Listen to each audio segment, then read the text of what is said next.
ملګرو لکه څنګه تاسو ته معلومه ده ملګری عارف موږ کور می سره تعلق لري موږ سره د ډېر وخت نه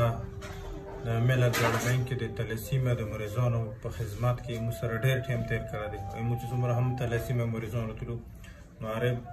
هغو ته رضاکارانه طور باندې خپل خدمت ورکړی دی نن عارف په خپله هم بیمار شوی دی عارف د ګردو مریض دی او څو کاله مخکې د ډیالایسس کولو بیا د دې ګردې یوه بیخي ختمه شوه بله ګردې هغه کار نه کړ هغه خرابه شوه هغه ګرده هم بیا خپل تره هغه ته ګرده ورکړه 3 کاله هغه ګردې هم کور وکړو هغه ګرده بیا دې ته الټي ولیکېدل د الټي د مجبوري وجې نه په ټایم سره دا هسپتال ته رانغله چې کومه ګرده وه بله هغه هم کار پرېږدوله عارف اوس تقریبا د څو کالو راسته نه دلته ډیالایسس کې دا په هفته کې یوه یا دوه یا درې یعنې هفته کې دا 4 ډیالایسس کې اوس ریګولر خو ډاکټرانو دې ته صرف ده کې 2 حل خیلي دی یو دا دی چې دا په ډیالایسس کې دویم دا چې دې ته ګرده میلاو شي او بل دا د عارف د علاج هم وس نه لري د چې کوم والد صاحب هغه هم د عربو نه راغلی دی په وړ باندې هغه چې کومه سرمایه هغه هم په دغه بچي باندې حساب کړله عارف و دلته اوس یو کرایي کور کې ژوند کوي د علاج دپاره او دو د دغه د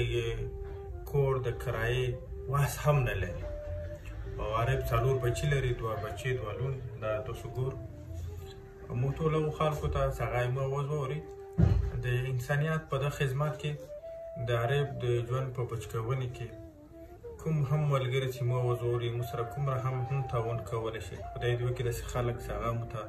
د ګردې په صورت کې موږ سره تعاون کولی شي کوم خلک چې موږ سره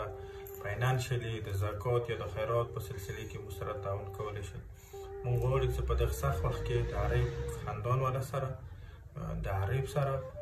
څومره هم مونه تعاون کېږي مونه سپورټ کېږي چې موږ د عارف سپورټ وکړو تعاون وکړو ټول ملګرو ته موږ د عارف څومره هم ډیټیل دی او د هغه اکاونټ والا یا ټول ملګرو سره شیر کړو ټولو اورېدونکو ته د زړه د نه د زړه د کومې نه موږ سره تعاون وکړو چې د عارف د خپلو بچیو دپاره د خپل کور دپاره صحتمند ژوند ولري ډېره مننه